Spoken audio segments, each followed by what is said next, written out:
محبت ہم اپنے طریقے سے نہیں کر سکتے کیونکہ اللہ نے محبت کرنے کا طریقہ بھی بتایا نا. وہ سمجھتے ہیں کہ ہم کہیں محبت ہی نہیں کرتے یا نبی کریم صلی اللہ علیہ وسلم کا کہیں تذکرہ ہی نہیں کرتے یا ہم جو ہے نا وہ آپ صلی اللہ علیہ وسلم پر درود نہیں بھیجتے. محبت کے اندر ہم نے زیادتی نہیں کرنی، بڑھانا چڑھانا نہیں ہے، کسی بھی شخصیت کو اس کے مقام سے اوپر نہیں لے کے جانا. اسلام کے اندر کوئی تعلیمات ہیں ایسی، کوئی واضح کوئی احکامات نازل ہوئے ہوں؟ بندہ دعویٰ تو یہ کرے میں محبت کرتا ہوں لیکن کام اپنی مرضی کے کرے کہ مجھے نا اس طریقے سے نہ بڑھانا جس طرح کہ یہود و نصارہ نے اپنے اپنے انبیاء کو بڑھا دیا. اللہ کے رسول نے اگر نہیں کیا تو روکا بھی تو نہیں ہے، اور سارے کام محبت میں تو ہو رہے ہیں. چلیں وہ تو بات ہو گئی جی، وہ تو غلوب ہو گیا یا اس میں زیادتی ہوگی وغیرہ وغیرہ، نہیں کرنا چاہیے. لیکن اگر منا لیا جاتا ہے پیار سے محبت سے، کیا حرج ہے یار؟ مطلب شریعت کوئی منع تھوڑی کر رہی.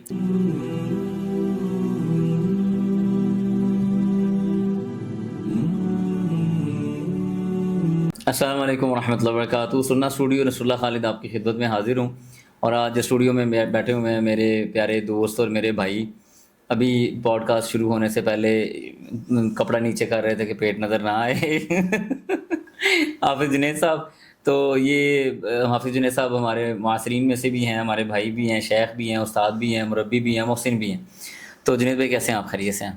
الحمدللہ. سب سے پہلے تو آپ نے ہمارے پیٹ پہ لات ماری، اس کے لیے آپ کا بہت شکریہ بھائی جان. ہم جزاک اللہ اس خیر. کا خیال رکھتے ہیں تاکہ یہ جو ہے نا وہ لوگوں کے لیے کوئی موٹیویشن نہ بنے، ڈی موٹیویشن بنے. جزاک اللہ خیر. تو ناظرین کرام، آج انشاءاللہ باذن اللہ ہم بات کرنے جا رہے ہیں. یہ جیسے آپ کو پتہ ہے موسم چل رہا ہے آج کل ربیع الاول کے حوالے سے، اور مختلف قسم کے لوگوں کے ہاں رسومات پیدا ہو گئی اور کسی قسم کے عقائد وغیرہ پیدا ہو گئے. تو اس حوالے سے انشاءاللہ باذن اللہ ہم اپنے شیخ اور اپنے بھائی حافظ جنید صاحب سے بات کریں گے کہ ان کی کیا رائے ہے میلاد النبی کے حوالے سے. یہ میلاد النبی کیا چیز ہے، کیسے شروع ہوا، کیا اس کے معاملات ہیں، اور منانا چاہیے نہیں منانا چاہیے انشاءاللہ. جی شیخ، کیا فرماتے ہیں آپ ان رسومات اور معاملات کے حوالے سے جو ابھی چل رہی ہیں؟ بسم اللہ الرحمن الرحیم. دیکھیں، یہ جو بات آپ نے کی ہے، ایک ہی سوال میں آپ نے ایک ایسا موضوع شروع کر لیا ہے جس پہ کافی لمبا اگر میں ہی بات کرتا رہوں تو وہ ختم نہیں ہوتا. ہاں جی. ہم مختصر اس کو کچھ ٹکڑوں میں بات کر لیتے ہیں. سب سے پہلے تو ہم جو بات کریں گے وہ یہ کہ اسلام جو ہے نا وہ ایک مکمل دین ہے. بالکل صحیح جی. اس میں ہمارا سونا جاگنا، ہمارا کھانا پینا، ہمارے شادی بیاہ، ہمارا بزنس، ہمارا رہن سہن، ہماری عبادات، سب کچھ اس میں وہ ڈیٹیل کے ساتھ بیان کی گئی. حتیٰ کہ صحابہ کرام سے مشرکین یہی اعتراض کرتے تھے کہ تمہارے نبی نے تمہیں بیت الخلاء میں بیٹھنے تک کے طریقے سکھائے ہیں صلی اللہ علیہ وسلم. تو نبی کریم صلی اللہ علیہ وسلم سے سب سے پہلے تو بات ہوگی محبت کی، پھر ہوگا کہ محبت کیسے کی جاتی ہے. محبت ہم اپنے طریقے سے نہیں کر سکتے کیونکہ اللہ نے محبت کرنے کا طریقہ بھی بتایا نا.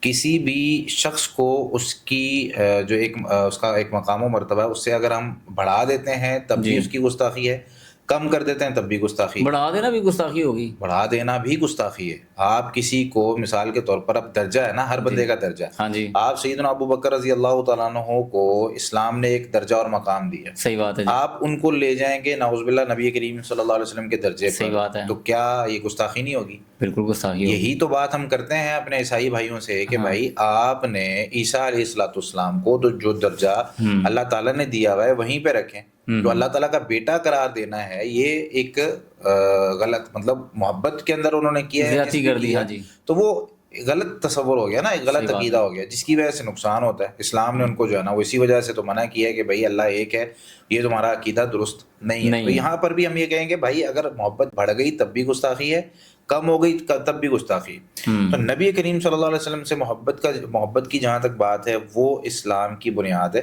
کوئی بندہ اس کے بغیر مومن نہیں ہو سکتا. یہی بات سیدنا عمر بن خطاب رضی اللہ تعالیٰ نے کہی تھی جب نبی کریم صلی اللہ علیہ وسلم نے پوچھا عمر محبت کیسی ہے، تو انہوں نے کہا رسول اللہ آپ سے ہے محبت لیکن اپنی جان کے بعد. تو آپ صلی اللہ علیہ وسلم نے کیا فرمایا تھا کہ عمر ایسے تو مومن نہیں ہو سکتے. صحیح بات ہے. تو عمر رضی اللہ عنہ نے فرمایا تھا کہ پھر میں آپ سے سب سے زیادہ محبت کرتا ہوں، اپنی جان سے بھی زیادہ. فرمایا الآن، اب تم مومن ہوئے ہو. ٹھیک ہے. کوئی بندہ جب تک نبی کریم صلی اللہ علیہ وسلم سے سب سے زیادہ محبت نہیں کرتا، وہ ظاہر سی بات ہے اللہ تعالیٰ کے بعد ہی کرنی، تو اس وقت تک وہ مومن نہیں ہو سکتا. اب ایک پہلی چیز ہوگی کہ ہم یہ مطلب لوگ یہ بات کرنے لگتے ہیں، اگر ہم ڈائریکٹلی ان کو یہ بات کہیں نا کہ یار بھائی محبت کے تقاضے یہ ہیں تو وہ سمجھتے ہیں کہ ہم کہیں محبت ہی نہیں کرتے، یا نبی کریم صلی اللہ علیہ وسلم کا کہیں تذکرہ ہی نہیں کرتے، یا ہم جو ہے نا وہ آپ صلی اللہ علیہ وسلم پر درود نہیں بھیجتے۔ ہم سب سے زیادہ درود بھیجتے ہیں، صحیح بات ہم ہے، سب سے زیادہ محبت کرتے ہیں، اور اس الحمدللہ، محبت کے تقاضوں میں سے یہ ہے کہ اطیعوا اللہ و اطیعوا الرسول، لقد کان لکم فی رسول اللہ اسوۃ حسنہ۔ صحیح بات ہے، نبی کریم صلی اللہ علیہ وسلم کی زندگی جیسی تھی ویسے گزارو تو محبت ہے، اور اگر اپنی مرضی ہو تو پھر تو محبت ختم ہوگی نا۔ میں اس کی اکثر ایک مثال دیتا ہوتا ہوں، بندہ دعویٰ تو یہ کرے میں محبت کرتا ہوں، لیکن کام اپنی مرضی کے کرے، جی ہاں، زبان سے بے شک ہم نہ کہیں، مثال کے طور پر ابو جی بیٹے کو کہتے ہیں کہ بیٹا وہ پانی پلاؤ ذرا، بیٹا کہتا ہے جی ابو جی میں پلاتا ہوں، ابو جی ابھی میں اٹھتا ہوں بس۔ تو 5 منٹ گزرنے کے بعد ابو جی پھر کہتے ہیں بیٹا پانی پلاؤ، وہ کہتا ہے جی ابو جی میں پلاتا ہوں۔ پھر 10 منٹ بعد گزرنے کے، بیٹا پانی کا کہا تھا آپ کو، جی ابو جی میں ابھی پلاتا ہوں۔ اٹھ نہیں رہا، عمل ہی نہیں کر رہا وہ۔ تو اس سے ہوگا کیا کہ بھائی جب وہ بندہ پریکٹیکلی طور پہ محبت، وہ کہہ رہا ہے ابو جی سب سے زیادہ محبت آپ سے، احترام آپ کا کرتا ہوں، تو بھائی کام بھی تو وہ کرو نا، تو وہ کرنے کی کوشش نہیں کرتا، تو اس کو یعنی محبت نہیں کہتے۔ ہم کہہ سکتے ہیں کہ دعویٰ جو ہے نا محبت کا وہ الگ چیز ہے، اور دعوے کے مطابق عمل کرنا وہ اصل کردار ہے کہ ہاں چیز جی ہی پتہ اس سے چلتا ہے نا، محبوب کی جب تک اس کی پسندیدہ چیزیں نہیں کریں گے تو محبت پھر مطلب ایک دعویٰ ہی ہوگی۔ اچھا، آپ بات کر رہے تھے کہ اپنا جنید بھائی کہ محبت کے اندر ہم نے زیادتی نہیں کرنی، بڑھانا چڑھانا نہیں ہے، کسی بھی شخصیت کو اس کے مقام سے اوپر نہیں لے کے جانا۔ اسلام کے اندر کوئی تعلیمات ہیں ایسی، کوئی واضح کوئی احکامات نازل ہوئے ہوں، کوئی واضح اللہ کے رسول کی کوئی بات ہو کس حوالے سے؟ کہ ہاں جی آپ نے کسی کو اس کی شان سے بڑھانا نہیں ہے؟ اس میں ہر جگہ پہ آپ دیکھیں کہ ایک تو دلیل اگر ہم لیتے ہیں اپنی عام زندگی سے، تو اس میں بھی ہے نا، بیٹی کا مقام بیٹے کا مقام الگ الگ ہے، بیوی کا درجہ باپ کا درجہ الگ الگ ہے، بالکل ٹھیک صحیح ہے۔ ہے، یہ ہر بندے کو یہ بات سمجھ میں آئے گی اگر اس کے پیچھے قرآن کی آیت یا حدیث نہ بھی ہوتی نا۔ اگر ایک شخص وہ بیوی کو درجہ ماں کا دینا شروع کر دے، ٹھیک ہے، اور اسی طریقے سے بیٹی کو بیٹوں کا اور بیٹوں کو بیٹیوں کا درجہ دینا شروع کر دے، جی تو اس سے ہوگا کیا کہ معاشرہ خراب ہونا شروع ہو جائے گا۔ صحیح بات ہے، سیدنا بلکہ نبی کریم صلی اللہ علیہ وسلم کی خود کے بھی الفاظ ہیں، اور سیدنا عیسیٰ علیہ الصلوۃ والسلام کے بارے میں بھی انہوں نے فرمایا۔ تو آپ صلی اللہ علیہ وسلم کیا فرمایا کرتے تھے کہ مجھے نا اس طریقے سے نہ بڑھانا جس طرح کہ یہود و نصارہ نے اپنے اپنے انبیاء کو بڑھا دیا۔ اللہ اکبر، میں اللہ کا بندہ اور اس کا رسول ہوں، میرا جو مقام، اور دیکھیں اللہ تعالیٰ کو نا جو سب سے زیادہ محبوب لفظ تھا نبی کریم صلی اللہ علیہ وسلم کے لیے وہی استعمال کیا نا، عبداللہ و رسول، اللہ کا بندہ اور اس کا رسول۔ یہی سبحان الذی اسریٰ بعبدہ، معراج کے موقع پہ بھی عبد کا لفظ استعمال کیا جو اپنے بندے کو لے گیا۔ تو اللہ کا بندہ اور اس کا رسول ہونا، یہاں تک نبی کریم صلی اللہ علیہ وسلم کا مقام ہے۔ جب ہم اعزاز ہے، ہاں جی، یہ اعزاز ہے جو اللہ نے استعمال کیا۔ اب میں یہ سوچوں کہ یار نہیں یہ لفظ اچھا نہیں ہے، میں کوئی اپنے پاس سے کوئی لفظ استعمال کروں جو بہت اچھا ہو، تو بھائی اس کا کیا مطلب ہے؟ دو ہی مطلب نکلتے ہیں، یا تو پھر نعوذ باللہ کہ اللہ تعالیٰ کو یہ نہیں پتا تھا کہ بھئی اس سے بھی زیادہ اچھے لفظ ہیں اور ہم نے جو ہے نا وہ استعمال کرنا شروع کر دیے، یا میں یہ کہہ رہا ہوں کہ بھئی مجھے زیادہ علم ہے، تو دونوں ہی صورتیں غلط ہیں۔ تو اس لیے محبت کے اندر نا کبھی بھی کسی بھی درجے کو بڑھانا، اور یہی اصل محبت یہی ہوتی ہے کہ جتنا اللہ نے بتا دیا کسی ہے، کا مقام بنا ٹھیک دیا، ہے، جتنا مقام بتایا ہے اس مقام میں کمی نہیں ہونی چاہیے، کسی قسم کی کمی نہیں ہونی چاہیے، زیادتی بھی نہیں کرنی، کمی بھی نہیں کرنی۔ اب جس طرح ہمارے معاشرے کے اندر اگر نبی کریم صلی اللہ علیہ وسلم کو جب نام آئے تو عزت کے ساتھ نام نہ لیا جائے، درود نہ بھیجا جائے، ٹھیک ہے، یا ان کی بات کو یار ٹھیک ہے کوئی بات نہیں میرا اپنا مسئلہ، او بھائی پھر کیا بندے کی اوقات کیا رہے گی؟ ایک بندے کا ایمان ختم ہو جاتا ہے اگر وہ باتیں کرتے ہوئے نام لیتے ہوئے بھی ادب اور احترام سے نکل جائے، ٹھیک ہے۔ تو رسول اللہ صلی اللہ علیہ وسلم کی محبت ہے، اس کے تقاضے ہیں، اس کے تقاضوں میں سب سے پہلا تقاضا یہ ہے کہ ان کی اطاعت کی جائے، سبحان اللہ، ٹھیک ہے۔ جب اطاعت کریں گے، اور اطاعت میں اگر ہم میلاد کی بات کر رہے ہیں، اس میں ایک اور بات میں بلکہ ابھی کہنے ہی لگا تھا کہ پھر اس میں کیا حرج والی بات ہے؟ ہاں جی، میلاد کے حوالے سے یہ بات یاد رکھیں، میلاد پیدائش کو کہتے ہیں، لوگ کہتے ہیں جی آپ میلاد کا انکار کرتے ہیں، تو بھائی ہم نے کبھی میلاد کا انکار کیا ہی نہیں۔ میلاد کا انکار کرنا، نعوذ باللہ ہم یہ کہتے ہیں کہ نبی کریم صلی اللہ علیہ وسلم پیدا نہیں ہوا، عجیب سی بات کرتے ہیں یار۔ ہم نے میلاد کا انکار کبھی نہیں کیا، نبی کریم صلی اللہ علیہ وسلم کی پیدائش کا انکار کرنے والا کو بندہ مسلمان ہو سکتا ہے بھلا؟ تو میلاد تو ہے، اب آپ صلی اللہ علیہ وسلم پیدا تو ہوئے ہیں۔ اچھا، اب عید میلاد النبی یہ جو لفظ ہے کہ جی عید منانی ہے اس دن پہ، جی ایسے ہی سوال ہمارا پھر یہ ہوتا ہے عوام الناس سے بھی اور جو کچھ علماء اس کے بارے میں اب کہہ رہے ہوتے ہیں کہ جی منائیں، اور پھر وہ دلیل دینے کی کوشش کر رہے ہوتے ہیں کہ بھائی آپ ایک چیز کی ولادت یا ایک شخص کی جو ہے نا وہ کسی بھی شخص کے حوالے سے کوئی خوشی منا رہے ہیں یا کوئی بھی کام کرنے کی کوشش کر رہے ہیں. اب اس میں ایک بندہ پیدا ہوا، جی ٹھیک ہے، کوئی بھی میں اپنے پیدائش لگا لوں.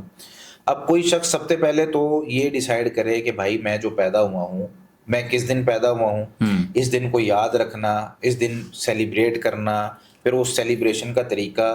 سب سے پہلی بات تو یہ ہے کہ جو مجھے پسند آئے وہ کرنا چاہیے نا. اب نبی کریم صلی اللہ علیہ وسلم جس دن پیدا ہوئے، جی اگر ہم شروع سے لگائیں تو 63 سالہ زندگی، اگر ہم نبوت سے لگائیں تو 23 سالہ زندگی. 23 سالہ زندگی میں نبی کریم صلی اللہ علیہ وسلم کی زندگی میں 23 سال یہ عرصہ آتا رہا. تو آپ صلی اللہ علیہ وسلم کی دیکھیں، صحیح بخاری ہم پڑھتے ہیں، صحیح مسلم، ابو داؤد، ترمذی، حدیث کی جتنی کتابیں ہم پڑھتے ایسے ہی بالکل. ہاں جی. اچھا، نماز پڑھنے کے حوالے سے طریقہ موجود ہے، نظریں کہاں ہوتی تھی، سلام کیسے پھیرتے تھے، وضو کیسے کرتے تھے. صحیح بات ہے جی. ٹھیک ہے، آپ صلی اللہ علیہ وسلم نے جو ہے وہ سر پہ امامہ باندھا نہیں باندھا. اچھا، یہ ایک ایسی چیز رہ گئی کہ جب نبی کریم صلی اللہ علیہ وسلم جس دن پیدا ہوئے تو اس دن آپ صلی اللہ علیہ وسلم نے کوئی جھنڈیاں لگائی ہوں یا لائٹیں لگائی ہوں یا کوئی اس طرح کی چیزیں کی ہوں، تو پھر تو بھائی ہم کہیں کہ یار کرنا، خطا کلامی کی معذرت آپ کریں. جنید بھائی مجھے یہ بتائیں کہ منع کہاں پہ ہے؟ بہت اچھا. ہاں جی، آپ وہ بات آگے درمیان میں اس لیے پوچھنا ضروری سمجھتا ہوں کہ ہمارے ہاں عام طور پہ یہ کہا جاتا ہے جی کہ اللہ کے رسول نے اگر نہیں کیا تو روکا بھی تو نہیں ہے، اور سارے کام محبت میں تو ہو رہے ہیں. چلیں وہ تو بات ہو گئی جی، وہ تو غلوب ہو گیا یا اس میں زیادتی ہوگی وغیرہ وغیرہ، نہیں کرنا چاہیے. لیکن اگر منا لیا جاتا ہے پیار سے محبت سے تو کیا حرج ہے یار؟ مطلب شریعت کوئی منع تھوڑی کر رہی. دیکھیں، جہاں تک بات ہے نا منع یا نہ منع ہونا، اس میں ایک اصولی قاعدہ سمجھنے کی ضرورت ہے. ہم لوگ پتہ کیا کرتے ہیں، ہم لوگ دین اور ہمارے کچھ دین میں نا دو قسم کے کام ہوتے ہیں. کچھ کام ہوتے ہیں جس کو عبادتاً کیا جاتا ہے، جس پر ثواب ملتا ہے. اچھا، کچھ کام ہوتے ہیں جو ڈیلی روٹین کے ہوتے ہیں. صحیح ہے، ٹھیک ہے، اس کو معاملات کہہ لیا جاتا ہے. ہماری جو عبادتیں ہوتی ہیں نا، ہر وہ چیز جس کو ہم نبی کریم صلی اللہ علیہ وسلم کے ساتھ جوڑتے ہیں کہ یار اس پہ کہیں نہ کہیں ہمیں ثواب ملے گا، صحیح ہے، بالکل اس چیز کا نا ثبوت ہونا ضروری ہے.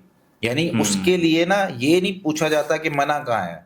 ہم لوگ اس کو مکس کر دیتے ہیں. اب کوئی شخص کہے گا، بھائی ہمارے کمنٹس میں آئیں گے، ٹھیک ہے، ایسے لوگ ہمارے لازمی آئیں گے، وہ کہیں گے یہ مولوی جس اسٹوڈیو میں بیٹھ کے جس مائک پہ بیان کر رہا ہے یہ ثابت کر کے دکھائے نبی کریم صلی اللہ علیہ وسلم سے، صحابہ سے، ہاں یہ ثابت کر کے دکھائے. او بھائی صاحب، ان چیزوں میں فرق سمجھیں. ہم نے اس مائک کو بطور عبادت استعمال نہیں کیا. صحیح بات. یہ ہوتا نہ ہوتا، ٹھیک ہے، ہم اس اسٹوڈیو میں بیٹھے ہوتے نہ ہوتے، تب بھی ہم نے یہ بات کرنی تھی. نبی کریم صلی اللہ علیہ وسلم کی زندگی سے جس بھی چیز کو ہم جوڑیں گے بطور عبادت یا ثواب، یا آپ صلی اللہ علیہ وسلم نے ایسا کیا، یا ایک بدعت کی سادہ سے نہیں، ایک ڈیفینیشن میں آپ کو بتا دیتا ہوں. ہر وہ چیز جس کا سبب نبی کریم صلی اللہ علیہ وسلم کے زمانے میں موجود تھا لیکن پھر بھی آپ نے نہیں کیا، آج ہم کریں گے، وہ بدعت ہے. بالکل، یعنی سادہ سی تعریف ہو گئی کہ اللہ کے رسول صلی اللہ علیہ وسلم کے دور کے اندر کسی چیز کا ہونا ممکن تھا، بالکل وہ سبب موجود تھا. یعنی کھجور کی گٹلیاں تھی کہ نہیں تھی؟ جی بالکل بالکل. ہاں جی، آپ صلی اللہ علیہ وسلم کے زمانے میں اب کھجور وہاں پہ عام ہے. کیا گٹلیاں پڑھی ہیں کبھی بیٹھ کے آپ نے؟ نہیں پڑھی. قبرستان موجود تھے کہ نہیں؟ کیا کبھی قبرستان جا کے قرآن پڑھنے کی کوئی روایت آپ کو ملتی ہے تلاوت کرنے کی؟ یہ سیدھی سی سادی سی بدعت کی ڈیفینیشن ہے. اب عبادت میں نا اس کی چھوٹی سی ایک مثال دیتا ہوں. فجر کی کتنی سنتیں؟ دو. اچھا، ہم کل سے اس طرح کرتے ہیں کہ ہم نا 4 سنتیں پڑھتے ہیں. اچھا جی، ٹھیک ہے. اچھا، 4 سنتوں سے زیادہ ثواب ملے گا کہ نہیں؟ نہیں ملے گا ثواب. کیوں یار؟ کیوں؟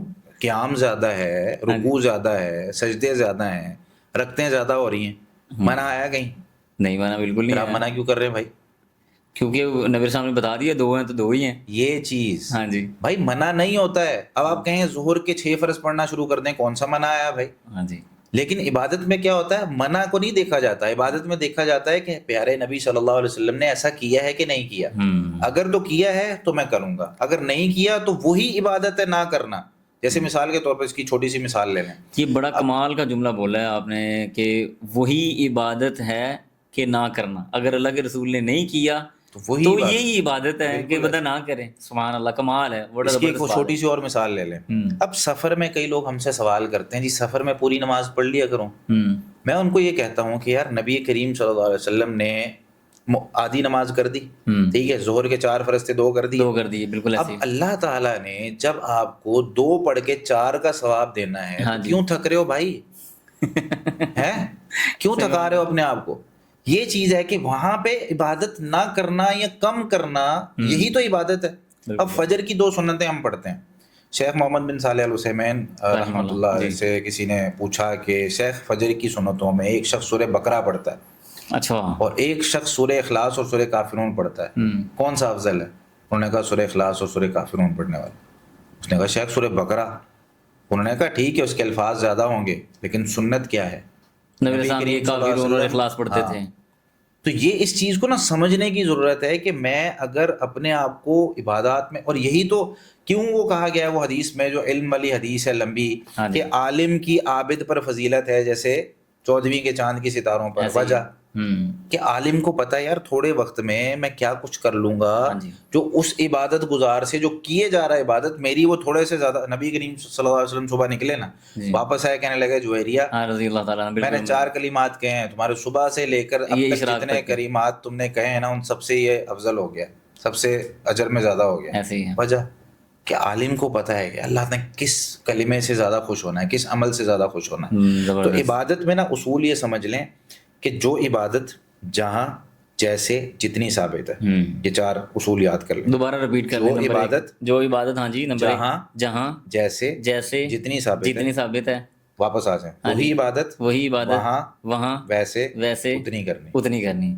جہاں جتنی جیسے وہاں اتنی ویسے نہیں, 4 ہیں. اچھا جی, جو عبادت جہاں جیسے جتنی ثابت ہے, وہی عبادت وہاں ویسے اتنی کرنی. تھا زبردست. یہ اگر ہمارے ناظرین میں سے کوئی بندہ یہ اصول اگر یاد کر لے نا انگلیوں پہ, 4 اور 4 8 کلمے, تو انشاءاللہ میرا خیال ہے کہ اس کو نا عبادت کے سارے اصول سمجھ آ جائیں گے کہ عبادت ہے کیا. بالکل ایسے. اب ظہر کی نماز ہے, اس کی مثال دے تو ظہر کی نماز ہے, جو عبادت ہوگی جی جہاں مسجد میں جا کے, ہاں جی, مرد کے لیے ٹھیک ہے جی, ٹھیک ہے, عورت کے لیے جو عبادت جہاں جیسے قبلہ رخ ہو کر, بالکل ٹھیک ہے, باوضو ہو کے, صحیح ہے, رکوع سجدے جتنی 4 ہے تو 4 ہی ہیں, 4 ہے تو 4 ہی, 6 نہیں کرنے. ہاں جی, ٹھیک ہے, وہی عبادت وہاں ویسے اتنی کرنی. سبحان اللہ. ٹھیک ہے, یہ اصول ہے. اس اصول کو جب آپ اپنا لیں گے نا آپ کو پتہ چل جائے گا. اچھا, اب آتے ہیں اپنے اسی کے دوسرے حصے کی طرف کہ لوگ پھر یہ دلیلیں دیتے ہیں بھائی صاحب آپ اسٹوڈیو میں بیٹھے مائک استعمال کر رہے ہیں, یہ تو نبی کریم صلی اللہ علیہ وسلم نے دیا. اب جہاز پہ جاتے ہیں حج کرنے, آپ جہاز پہ جاتے ہیں عمرہ کرنے, بھائی وہ عبادتیں نہیں ہیں. جہاز نہ بھی ہوتے ہم نے پھر بھی حج کرنے جانا تھا. اصل عبادت حج کرنا ہے, اصل عبادت اس کو جانے کا طریقہ نہیں دیکھنا ہم نے, سبب اختیار کرنا نہیں ہے اصل میں. تو وہ نہ بھی ہو, یہ مائکس نہ ہو, اذان پھر بھی دینی ہے, ٹھیک ہے, مائکس نہ بھی ہو, جماعت پھر بھی کروانی ہے. کھانے پینے میں جو اصول ہے وہ الذی خلق لکم ما فی الارض جميعا, جو بھی زمین میں ہے حلال ہے, ٹھیک ہے, تم کھا سکتے ہو بھائی, بالکل صحیح, تمہارے لیے پیدا کیا ہے. تو دنیا کی ہر چیز. اچھا, اب دنیاوی معاملات میں کیا ہوتا ہے, یعنی معاملات میں کیا ہوتا ہے, معاملات میں یہ ہوتا ہے کہ چیزیں کیونکہ اس کی لسٹ بہت بڑی ہوتی ہے نا, کہ یہ کھا سکتے ہو. اب کھانے والی لسٹیں نہیں بتائی جاتی, اس میں بتایا جاتا ہے یار یہ منع ہے, باقی سب کھاؤ. اگر زیادہ مطلب کھانے والی ہیں, تھوڑی سی منع ہے تو کیوں مشقت ڈالیں, تھوڑی سی منع جو ہے وہ بتا دی, وہ لسٹ بتا دی. بھائی شراب نہیں پینی, سور کا گوشت نہیں کھانا, ٹھیک ہے, اس کے علاوہ کوئی نشاور چیز نہیں کھانی, ٹھیک ہے, گدھے کا گوشت نہیں کھانا, ہر وہ جانور نہیں کھانا جو کچلی والا ہوتا ہے جس کے نوکیلے دانت ہوتے ہیں, شیر گیدڑ وغیرہ, ٹھیک ہے, ہر وہ پرندے کا گوشت نہیں کھانا جو پنجوں سے شکار کرتا ہے, ٹھیک ہے, چیونٹی کو نہیں مارنا. کچھ نام لے کے نا مخصوص بتا دیا. اس کے علاوہ دنیا کی جو مرضی چیز کھاؤ, ٹھیک ہے, بنا کے ڈاکٹر کہتا ہے میڈیکلی طور پہ کوئی نقصان نہیں ہے, تم اٹھاؤ اسٹرابری کو, اس میں ڈالو آڑو, ٹھیک ہے, بناؤ اس کا شیک تو پی لو بھائی, کیا مسئلہ ہے. صحیح بات ہے. یہ ہے دنیاوی معاملات, ٹھیک ہے. معاملات میں سب کچھ کھانا پینا جائز ہے. آپ سونا چاہتے ہیں کسی بھی ٹائم سو جائیں بھائی, ہاں شریعت نے منع کیا بھائی سارا دن کے تھکے ہوتے ہو عشاء سے پہلے نہ سو, عشاء رہ جائے نہیں تمہاری. صحیح بات ہے, ٹھیک ہے. تو کچھ چیزیں نا ہمیں ان چیزوں کو جب ہم بنیادی طور پہ سمجھ لیں گے کہ یار یہ عبادت ہے یا میرا یہ کوئی عبادت سے ہٹ کر چیز ہے, عبادت سے ہٹ کر چیز ہے تو ہم وہ دنیاوی معاملات میں کر سکتے ہیں.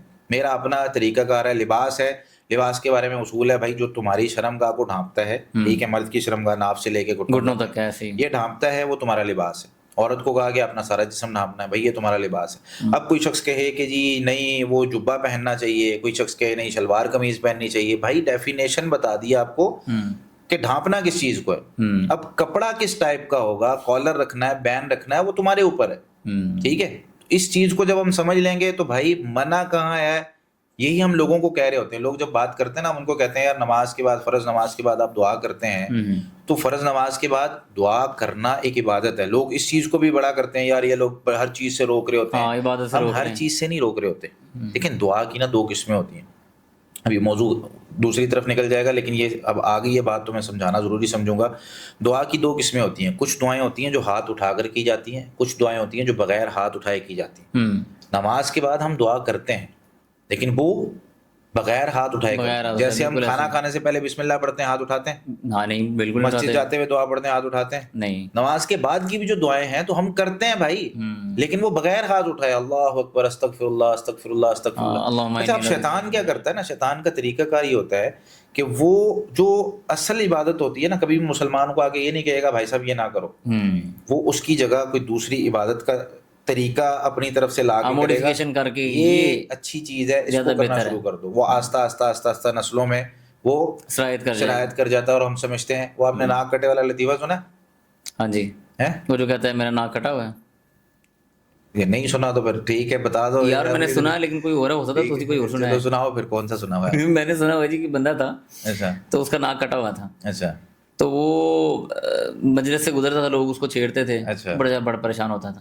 کسی سیانے بندے نے اس کو کہا یار تو جب وہاں سے گزرا کرنا تو خود اپنے آپ کو کہہ دیا کرو میرا ناک کٹا ہوا ہے یار, دیکھو یار میرا تو کوئی حال ہی نہیں ہے. صحیح.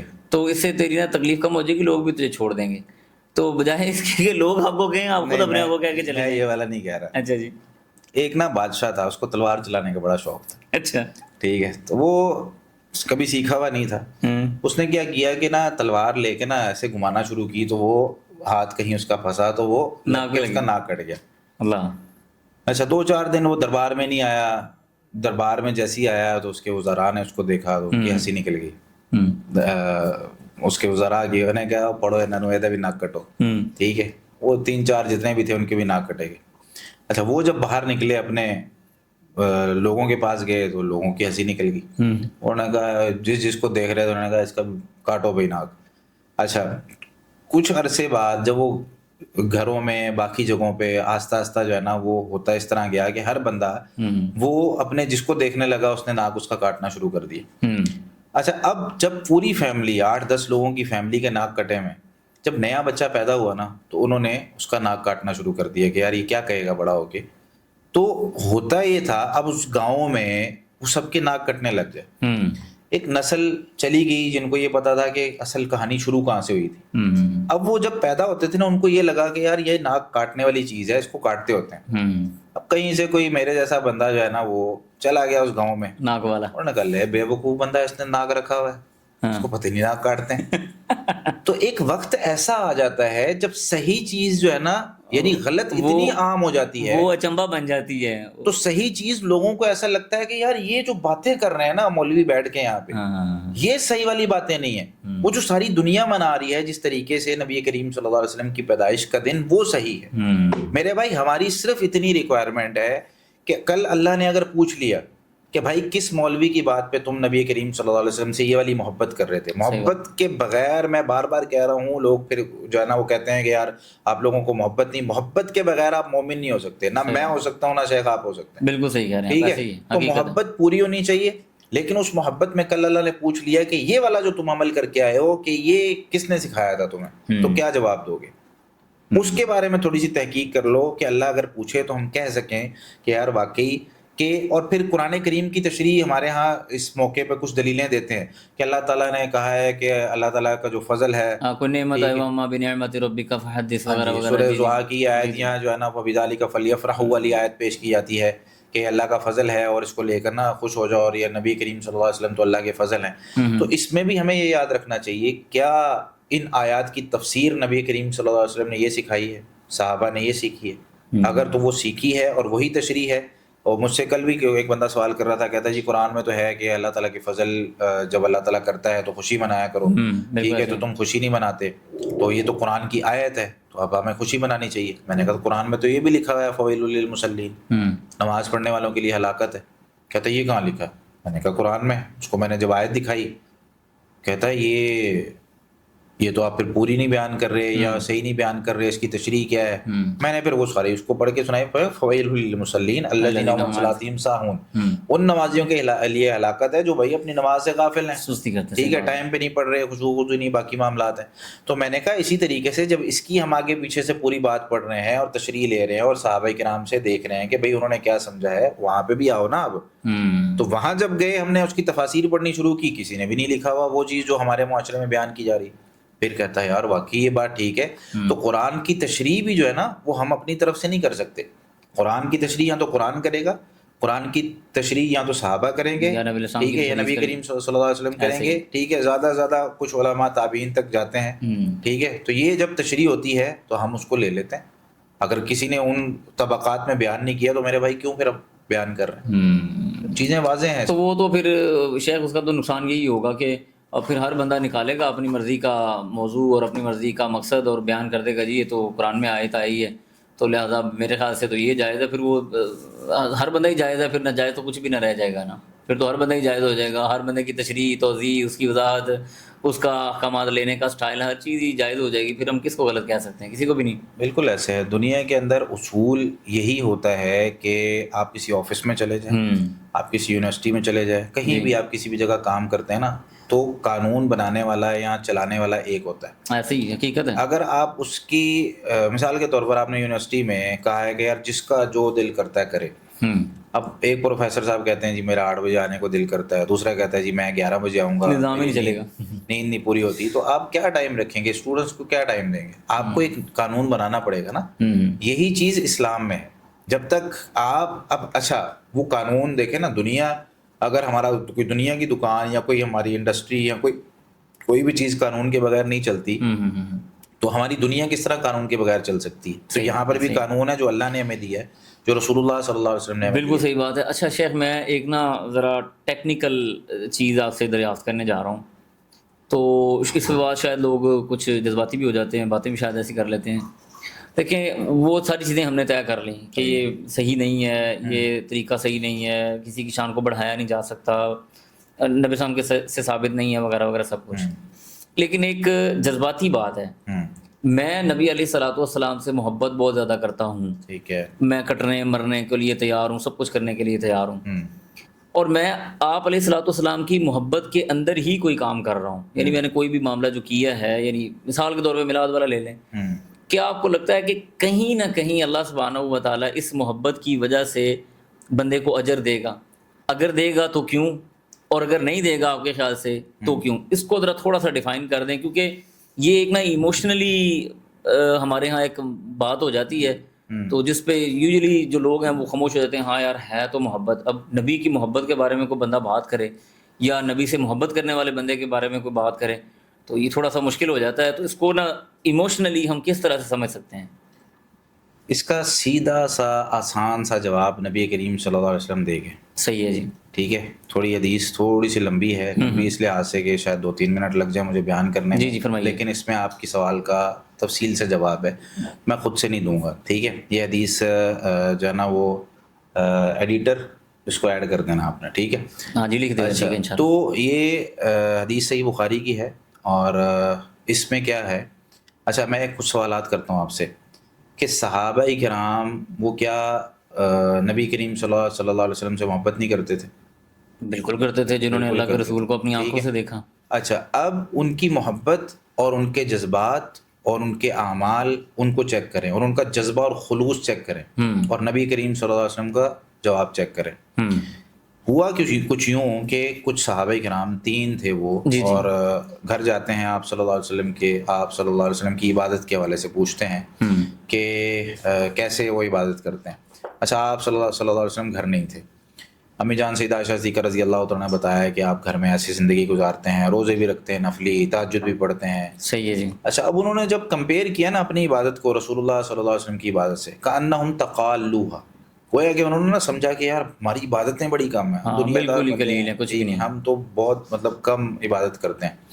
اب وہیں پہ کھڑے ہو گئے نا, تینوں باتیں کرنے لگے. ایک نے کہا یار میں جو ہے نا وہ شادی کروں گا, فیملی کو ٹائم دینا پڑے گا, ان کے لیے کمانا پڑے گا, تو میں کیا کرتا ہوں, میں نا عبادت کرتا ہوں اللہ تعالیٰ کی, میں شادی نہیں کروں گا.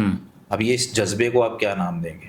ایک بندہ اللہ کے لیے، ایک بندہ عبادت زیادہ کرنے کے لیے، ایک بندہ محبت میں کہہ رہا ہے کہ میں شادی نہیں کروں گا، شادی نہیں کروں گا تاکہ میں سارا ٹائم اللہ کی عبادت اللہ میں کی گزاروں. عبادت کر سکوں. بالکل ایسے. دوسرا بندہ جو ہے وہ یہ کہنے لگا کہ میں نا رات کو کبھی سوؤں گا نہیں، روزانہ میں تہجد پڑھا کروں گا قیام پوری قیام. رات. ٹھیک ہے، اس جذبے کو آپ کیا نام دیں گے؟ اس محبت کو آپ کیا نام دیں گے؟ پیک لیول ٹھیک ہے. پہ. تیسرا بندہ یہ کہنے لگا جی میں روزانہ نفلی روزے رکھوں گا، کبھی چھوڑوں گا نہیں. کرنے والے کون ہیں؟ صحابہ کرام. شہر کون سا ہے؟ مدینۃ الرسول. کر کس لیے رہے ہیں؟ اللہ کو راضی کرنے کے لیے. محبت میں. ہاں جی. ٹھیک ہے. اچھا، اب نبی کریم صلی اللہ علیہ وسلم گھر تشریف لاتے ہیں، اور جیسے ہی آپ صلی اللہ علیہ وسلم آئے تو بتایا گیا ایسے تین لوگ آئے تھے، انہوں نے یہ باتیں کی. بیٹھے نہیں آپ فوری طور پہ واپس نکلیں گئے، جا کے پوچھا میرے گھر کون کون آیا تھا، پتہ چلا فلاں فلاں آئے تھے، جا کے ان کو ڈھونڈا، ان سے پہلے تحقیق کی. اس سے یہ بھی پتہ چلتا ہے کہ اسلام کا مزاج ہے، اگر کوئی بات بیان کرے چاہے اپنی بیوی بیان کر رہی ہے حالانکہ وہ اپنی تھی، لیکن پھر بھی تحقیق کی، تم نے یہ باتیں کہی ہیں؟ انہوں نے کہا جی ہاں. تو آپ صلی اللہ علیہ وسلم نے ان کو یہ بات کہی کہ دیکھو، جس بندے نے کہا تھا نا میں شادی نہیں کروں گا، اس کو کہا کہ دیکھو میں نے شادی بھی کی ہوئی، بیویاں ہیں. دوسرے کو کہا کہ جو تہجد پڑھنے کا معاملہ ہے نا، تو میں رات کو سوتا بھی ہوں، تہجد بھی پڑھتا ہوں، پوری رات میرا پڑھنا معمول نہیں ہے. صحیح بات ہے. اب اس نے کیا کیا تھا؟ صرف تہجد آپ صلی اللہ علیہ وسلم کے طریقے کے مطابق تھی کہ نہیں تھی؟ تہجد تو ظاہر ہے وہی طریقہ ہوگا، رکھتے لیکن اتنی تھی، قبلہ رخ ہو کے پڑھنا تھا، باوضو ہو کے پڑھنا تھا. ہاں جی. اضافہ کس چیز میں تھا؟ صرف وہ پوری اوور نائٹ کا. ٹھیک ہے، تھوڑا سا وقت بڑھا دیا نا، باقی سب سیم ہے. اچھا، روزے رکھنے والا بندہ اس نے فجر سے پہلے رکھنا تھا، مغرب ٹائم کھولنا تھا، کچھ نہیں کھانا تھا، سارے اپنے معاملہ چلانے تھے. ہاں جی. سب کچھ سیم ہے، صرف فرق کہاں آ رہا ہے؟ تعداد میں. ٹھیک ہے. اگر آپ صلی اللہ علیہ وسلم جمعرات سوموار کا رکھتے ہیں، ٹھیک ہے، تو اس نے کہا میں روزانہ رکھوں گا. اب فرق دیکھیں کچھ زیادہ نہیں آ رہے، محبت بھی ہے، تقاضا بھی پورا ہے، طریقہ بھی پورا ہے، سب کچھ. آپ صلی اللہ علیہ وسلم کا جملہ آپ سنیں، اللہ فمن راغب عن سنتی فلیس منی، جس نے میری سنت سے اعراض کیا، میرے طریقے سے اعراض کیا، فلیس منی، اس کا مجھ سے کوئی تعلق نہیں. آپ کا کیا خیال ہے اب اس حدیث کے حوالے سے، یا کہ آپ کے سوال کا جواب اس میں آپ کو مل گیا؟ بارک اللہ فیک. یعنی اتنی وضاحت کے ساتھ شریعت کے اصول و ضوابط طے ہوئے ہیں کہ جس میں ہمارے جذبات کی قدر بھی کی گئی ہے، اور ان جذبات کو ایک قالب کے اندر ڈھال بھی دیا گیا ہے کہ نہ تو اس سے باہر نکلنا ہے اور نہ ہی اس قالب کو ختم کر کے پیچھے لے کے آنا ہے. اور اسی میں فائدہ ہے، جب ہم آزاد کر لیتے ہیں نا اپنے آپ کو. دیکھیں حدود اور قیود نہیں ہوں گی نا، جب آپ کی کوئی باؤنڈریز نہیں ہوں گی تو ہر بندہ جو ہے نا وہ اپنے اعتبار سے فیصلہ کر رہا ہوتا ہے. اگر آج ہمارے گھر میں مرد کو نگران بنایا گیا ہے اللہ تعالیٰ کی طرف سے کہ بھائی ہر بندہ اپنے اپنے مشورے دے سکتا ہے، لیکن فیصلہ باپ نے کرنا ہے. ٹھیک ہے. اگر وہ نہ ہو، ہر بندہ اپنا فیصلہ کر کے بیٹھا ہو، ایک بندہ کہ جی ہم نے فلاں چیز گھر میں لانی ہے، دوسرا کہ جی نہیں اس دفعہ یہ والی نہیں آئے گی، فلاں چیز آئے گی، تیسرا کہ جی یہ والی آئے، وہی کون سی آنی، کس نے فیصلہ کرنا ہے؟ تو کہیں نہ کہیں حدود و قیود ہماری زندگی کو منظم کرنے کے لیے ہوتی ہیں. اگر یہ نہیں ہوں گی فسادات بڑھیں گے. دین میں بھی یہی ہے کہ بھائی جو بھی بندہ، اور میں یہ بات لازمی کروں گا یہاں پہ، سورۃ الاعراف کی آیت نمبر 3 میں اللہ تعالیٰ نے بات ارشاد فرمائی کہ اتبعوا ما انزل الیکم من ربکم، بھائی تم اتباع کرو ما انزل الیکم، جو نازل کیا گیا تمہاری طرف، من ربکم، تمہارے رب کی طرف سے. اتنا جملہ ویسے کافی تھا. صحیح بات ہے. ٹھیک ہے، کہ جو نازل ہوا ہے قرآن اور حدیث، اس کی پیروی کرو. ساتھ یہ کیوں کیا، ولا تتبعوا من دونہ اولیاء، اللہ، اس کو چھوڑ کر اولیاء کی پیروی نہیں کرنی. اولیاء نیک لوگوں کو کہتے ہیں. ہاں جی. ایسے میں اور آپ، ہم کسی کو اپنے پیچھے نہیں لگا سکتے. ہم نا اللہ تعالیٰ کے طرف سے ہمیں ایک ذمہ داری دی گئی ہے، بھائی تمہارے پاس علم ہے، تم نے لوگوں تک پہنچانا ہے. بالکل صحیح ہے. ٹھیک ہے. اب لوگوں کی ذمہ داری ہے، جیسے چارجر لینے جاتے ہیں نا، تحقیق کرتے ہیں بھائی اوریجنل ہے کہ نہیں، کہتا ہے فرسٹ کاپی، نہیں نہیں لینی. کپڑے لینے جاتی ہیں، کہتی ہیں بھائی بور تو نہیں لگے گا، رنگ تو نہیں اترے گا. ٹھیک ہے بھائی، تھوڑے کو پھر جاتی ہیں، واپس کرنے بھی جاتی ہیں. ہاں جی. وہ مجھے ایک دوست بتاتا ہوتا ہے، کہتا ہے عورتوں کے بازار جانے کے نا 3 طریقے ہوتے ہیں. پہلی بار دیکھنے جانا ہے، دوسری بار لینے جانا ہے، تیسری بار بدلوانے جانا ہے. ٹھیک ہے. تو یہاں پر جب ہم دنیاوی معاملات میں اتنی تحقیق کر رہے ہوتے ہیں، بھائی دین کے معاملے میں بھی تھوڑا سا دیکھ لینا کہ سب سے پہلے تو یہ جو مولوی صاحب بیٹھ کے بیان کرنا ہے، جنہوں نے کوئی ٹوپی پہنی ہوئی ہے، داڑھی رکھی ہوئی ہے، یہ واقعی پراپر بندہ ہے کہ نہیں، دین سکھانے کے قابل ہے کہ نہیں. ہر سوشل میڈیا پہ بندہ وہ عالم نہیں ہوتا. صحیح بات. ٹھیک ہے. دوسری بات اس میں یہ ہے کہ جب آپ کو یہ پتہ چل گیا ہے کہ یہ پراپر عالم ہے، اب جو وہ بیان کر رہا ہے، ہم تو یہی کہتے ہیں کہ یار بھائی ہم سے نکلو.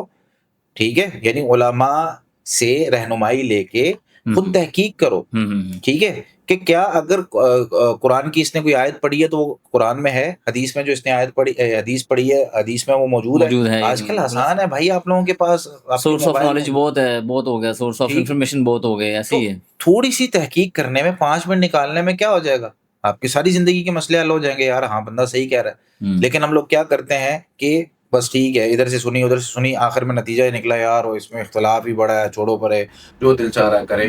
اللہ نے کل پوچھ لینا کہ دنیاوی معاملات میں بھی اختلاف بہت تھا. وہ کہہ رہا سی بھجن گڈی میری والی صحیح ہے، وہ کہہ رہا تھا میری صحیح ہے، وہ کہہ رہا تھا ہمارا شو روم جو ہے نا وہ سب سے اچھی گاڑیاں دیتا ہے ہمارے اندر میں کبھی. لیکن وہاں تم ساتھ مکینک کو بھی لے کے جاتے ہو، یار مجھے نہیں پتا چل رہا، ذرا ہاں ہماری گاڑی میں لینے جا رہا ہوں، ذرا چیک کر یہ ٹھیک ہے. ہاں، تو اسی طرح نا دین میں بھی ہمیں یہ اپنانے کی ضرورت ہے کہ بھائی جب ہم تحقیق کرنا شروع کر دیں گے ہمارے مسئلے خود حل ہو جائیں گے. تو اللہ نے منع کیا ہے، ایک تو پیروی قرآن و سنت کی کرنی ہے، اور دوسری نیک لوگوں کو رہنمائی کے لیے رکھیں.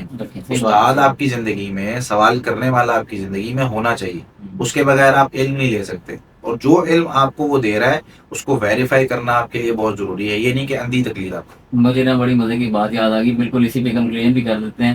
وہ یہ گزشتہ 8-10 سال پہلے کی بات ہے. میں نے کسی بندے سے پوچھا، میں نے کہا جی میں آپ کو بتا رہا ہوں کہ ہمارا جو لیول ہے نا سوچنے کا وہ کہاں پہ چلا گیا ہوا ہے. 10 سال پہلے بات کی یہ بات ہے، شاید اس سے بھی بڑھ گیا وہ کام. تو میں نے اسے کہا، میں نے کہا یار آپ میلاد کیوں مناتے ہیں؟ تو مجھے کہتا ہے اس لیے مناتے ہیں کیونکہ تسی نہیں مناتے. ٹھیک ہے جی. تو اس نے یعنی اصول بنا دیا جو ہمارے لوگوں نے ان کو بتایا ہے نا، اصول اس نے کیا، یہ اصول ان کے سامنے آ گیا کہ ہم اس لیے مناتے ہیں چونکہ تم نہیں مناتے. اس کے اندر اب محبت کدھر گئی، اس کے اندر اب جذبات کدھر گئے، اس کے اندر وہ عشق اور پیار کدھر گیا، مجھے تو نہیں سمجھ آ رہا. تو یہ تعصب بڑھا دیا گیا ہے اور اس کے میرے تو خیال سے نقصانات ہی ہو رہے ہیں. بس اللہ تعالیٰ ہم پہ رحم فرمائے. اس میں آخری میں بات ایک ایڈ کروں گا. دیکھیں جہاں تک میلاد منانے کی بات ہے نا، تو میلاد نبی کریم صلی اللہ علیہ وسلم نے کبھی اس طریقے سے جیسے ہمارے ہاں منایا جاتا ہے نا، ایسے کبھی نہیں منایا. زیادہ سے زیادہ ہمیں یہ چیز ملتی ہے کہ جب اللہ تعالیٰ کی طرف سے نعمت ملتی ہے نا، تو انبیاء علیہ الصلوۃ والسلام کا طریقہ یہ رہا ہے کہ وہ عبادات کرتے تھے. موسیٰ علیہ الصلوۃ والسلام کو جب نجات ملی، ٹھیک ہے، فرعون سے، تو انہوں نے بھی عبادات کی، شکر ادا کیا. اسی طریقے سے نبی کریم صلی اللہ علیہ وسلم کو پتہ چلا کہ ان کو یہ نعمت ملی تھی، فرعون سے نجات ملی تھی، تو آپ صلی اللہ علیہ وسلم نے بھی شکریہ ادا کرنے کے لیے روزے رکھنے شروع کیے. اپنی پیدائش کی بات آئی، یعنی کسی نے پوچھ لیا یا رسول اللہ آپ سوموار کو روزہ کیوں رکھتے ہیں؟ کہا ولدت فیہ، اس دن میں میری پیدائش ہوئی، صحیح مسلم کی حدیث. تو بھائی اگر تو میلاد منانا ہے واقعی، آپ چاہتے ہیں کہ یار نبی کریم ہر سوموار کو روزہ رکھیں، یہ اصل میں عشق ہے، یہ ہے نبی کریم صلی اللہ علیہ وسلم کے ساتھ محبت. ایسی ہاں جی، ایسی بالکل صحیح.